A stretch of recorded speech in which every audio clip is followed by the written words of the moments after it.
invite you to feel your feet solidly on the floor.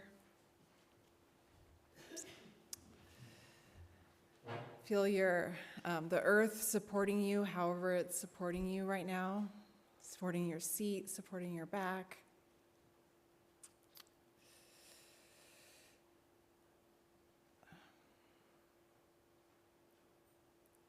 Let's take the time to honor and grieve the major wars that are happening now in Gaza and in Ukraine and in many other places in Sudan. Let's hold all of the people in those places in our hearts, that they may find a day where they know peace. Let's also honor all of our collective pains that we are experiencing, as well as our joys, that they will also pass. And let us just take some time now to sit quietly in meditation. I am the daughter of a single mother, born in the 60s. As a child, I attended demonstrations against Nixon and marched for women's rights. We lived in Woodstock, New York, among a community of hippies. Dance parties with joints passed around were a common occurrence. I was 12 when I attended my first of many Grateful Dead concerts, Halloween at Radio City Music Hall in New York City. Tie-dye was the color of my childhood. When I became a teenager, my form of rebellion was following the rules. I was an excellent student. I always did my homework. In college, I joined a sorority, a horror to my parents. And worst of all, at the age of 24, I married a Republican. Fortunately, very fortunately, that marriage didn't last. But my rule-following ways have stuck. I'm annoyingly punctual, always on time, even when I try not to be, and I hate being late. All of this to say, I'm not a resistor, not naturally. Since my childhood, I haven't marched for anything, until now. On May 1st, I attended my first protest in decades. I stood on El Camino with a sign and waved at cars driving by. There were a lot of us out there, including many of you, and it felt good to be part of something, to be lending my voice and my body to a group of people saying, no, what is happening in our country right now is not okay. I will not stay silent. It wasn't easy for me to go, and I didn't go alone. That first step, standing up, speaking out, was scary, but it wasn't the last. I showed up again in June at the No Kings rally in Palo Alto. Now, don't get me wrong. I'm not standing on the corner of Jefferson and El Camino every Friday, like many of you. And my signs are pretty basic, no clever phrases here. But I'm committed to showing up, to lending my voice to a community of people who refuse to accept the way things are going. It's a small thing, but it's something I can do. And maybe that's what resistance looks like sometimes. Not loud or dramatic, but steady, repeated, shared. A practice of presence, a ritual. Just showing up and lending my voice and my body, being part of something bigger, is a protest.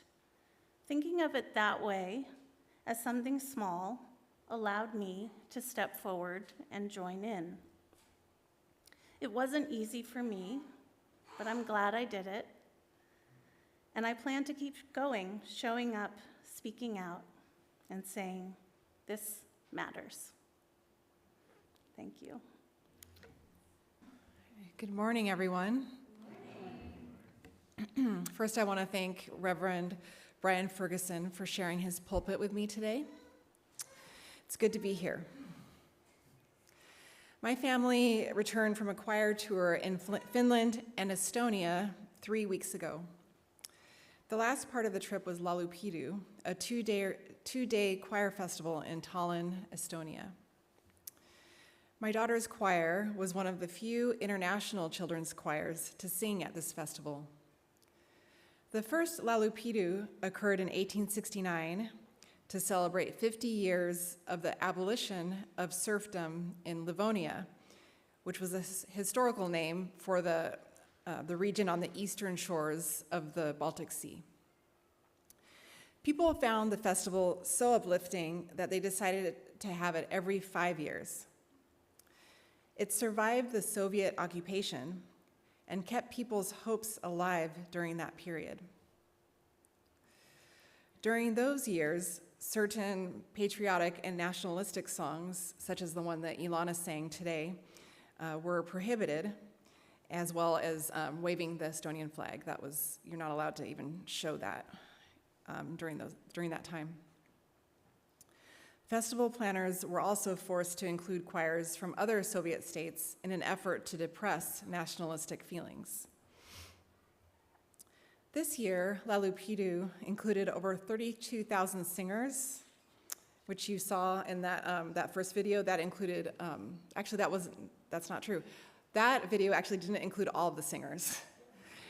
Oh, it did? That first? Okay, I'm getting confused now.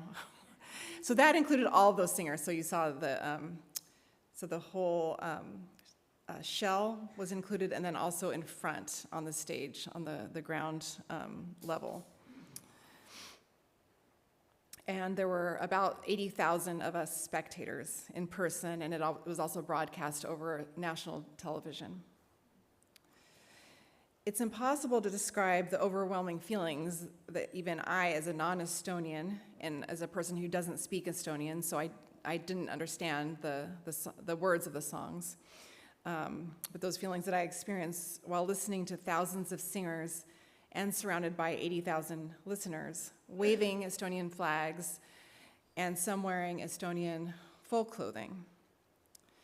It was probably the most uplifting experience I've had in my life. I came to tears many times and can still feel the tears well up at times when remembering it or when reading about it and Estonia's history. Right before today's chalice lighting, we heard and saw the video of this year's Laulupidu performance of Koit, which ends with the conductor lighting the song festival flame. The flame indicates that everything will be rekindled, and out of the light begins the celebration. The song Koit, which means dawn, was written in September 1988 by Tunis Mägi and became popular during the Estonian singing revolution. The song protests the Soviet occupation and looks forward to a new day, a dawn, when Estonia will be free. Here is an English translation of the song. It's time to hold our heads up high again and cast away our robes of slavery so that everything created in a creative spirit can be born again. It's dawn, a royal, magnificent blaze. Light's victory wakes the earth. The horizon is free. The first ray is falling to the ground. A cry, we will break everything so that we can breathe freely again. Look, the ice is broken. Let us hold hands, combine our spirits. With collective advice, collective strength, we can achieve everything. In front of us is the only road, a road to freedom. There can be no other. Power, the power of light, the tribe of freedom, let's go together. On our lips are cries of joy. Look, the giant has freed his hand from the cliff. Belief will lead us forward. A heavenly ray is walking with us. Victory is just one step away, a short step. Land, motherland, this land is holy. This land that will now be free. Song, our song of victory will resound. Soon you will see a free Estonia. We can see how Turnus Mägi used metaphors of nature in his lyrics at the beginning of his song so that the true intent of the song is obscured. Then he reveals it explicitly at the end with, "Soon you will see a free Estonia." The singing revolution in Estonia occurred from 1987 to 1991.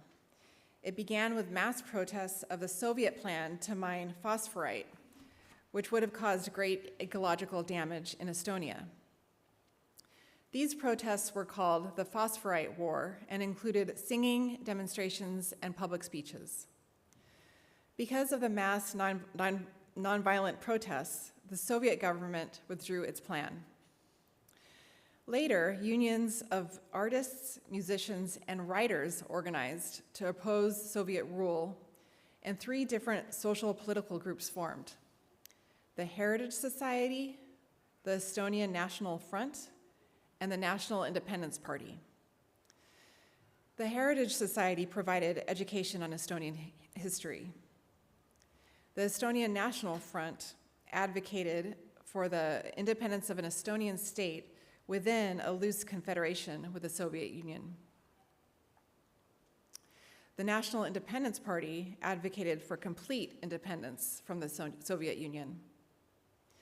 In May of 1988, the Soviet government stopped a rock concert in Tallinn, Estonia, because of fears that the nationalistic songs would ignite unrest.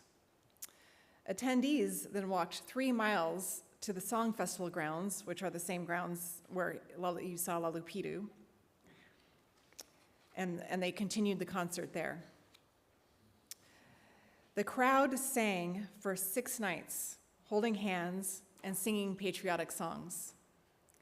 About 200,000 people joined in the last night of this mass singing event. People also waved the Estonian flag, which was the first time that had happened publicly since the Soviet occupation. This mass singing event evoked excitement in Estonians about the possibility for independence. Because of the success of the unplanned mass singing event, the Estonian Popular Front organized a festival called Estonian Song to take place in September 1988. Turnus Mägi wrote Koit in 2 hours in order to premiere this new song at the festival. Singers and instrumentalists performed patriotic and nationalistic songs to approximately 300,000 attendees. So that number, 300,000, corresponds to approximately a third of the Estonian population at that time.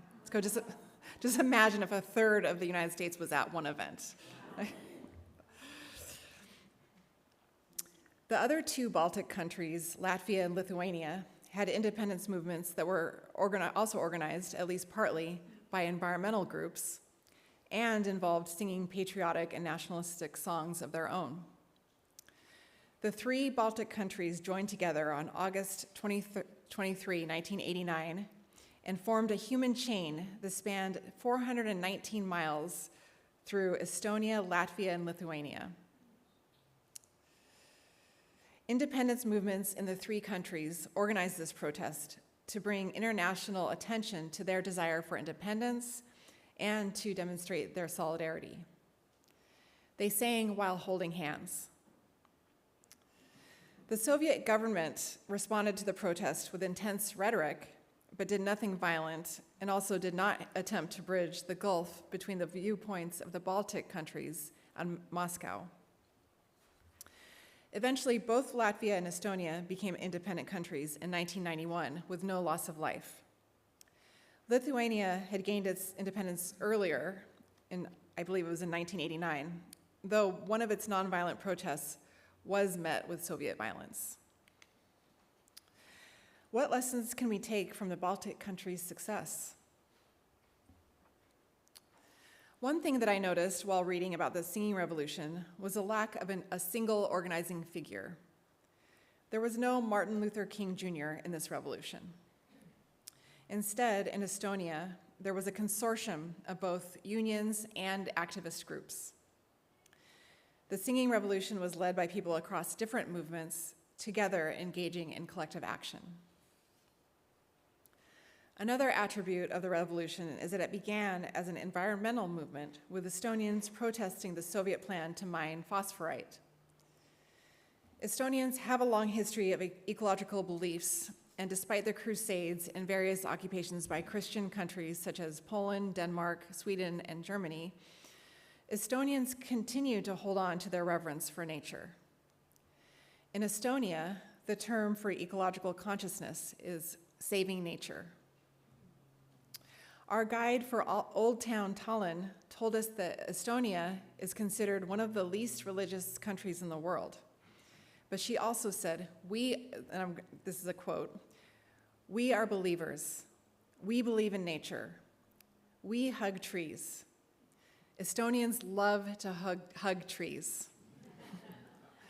Unquote.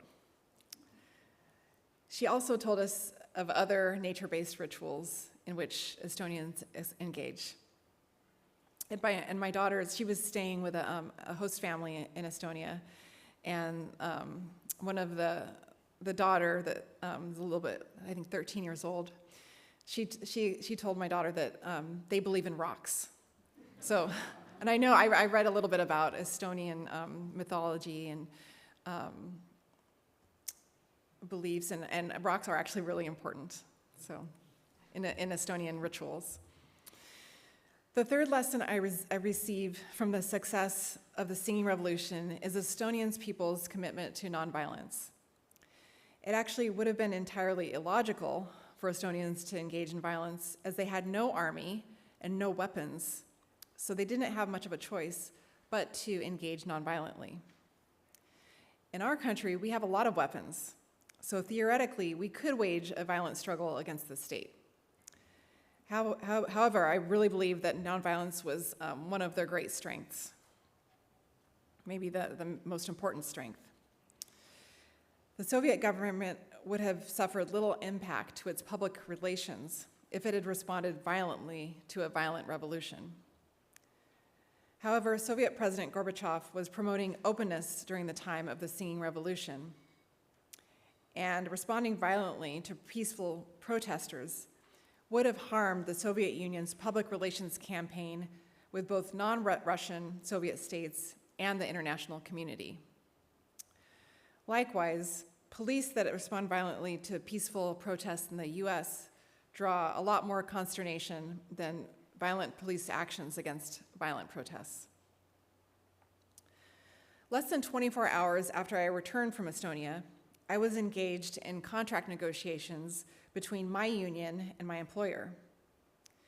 At the end of the meeting, we notified the employer that we would engage in a one-day strike on July 29th, which is 2 days from today. We are planning to sing, chant, and dance while we are on the picket line. We will bring kids. Unitarian Universalists and other clergy are attending. I am wondering about how it will look to the public to see clergy in their vestments, children, and healthcare workers dancing and singing on the picket line, contrasted with the security guards that the employer has hired for the day of the strike in order to protect the company. What harm does my employer think that it's mostly middle-aged hospice healthcare workers, along with clergy and children, will do while picketing? While striking for better working conditions is a lower risk activity than protesting authoritarian governments, it is good practice for engaging in larger struggles. Once we provided the employer notice of the strike, we informed the Contra Costa Labor Council, which is composed of other labor unions in the area. Those unions agreed not to cross the picket line. We also notified the media. We have designated people who will speak with the media and those members underwent media training. Collaborating with others is one of the key similarities between participating in a high-profile collective action and resisting authoritarianism. The No Kings protests were organized by Indivisible and other progressive organizations, along with over 200 other groups. Like in the independence movements in the Baltic countries, environmental groups, unions, and musician groups are involved in our own country's anti-authoritarian movements. I'll end with verses from Coit. With collective advice, collective strength, we can achieve everything. In front of us is the only road, a road to freedom. There can be no other.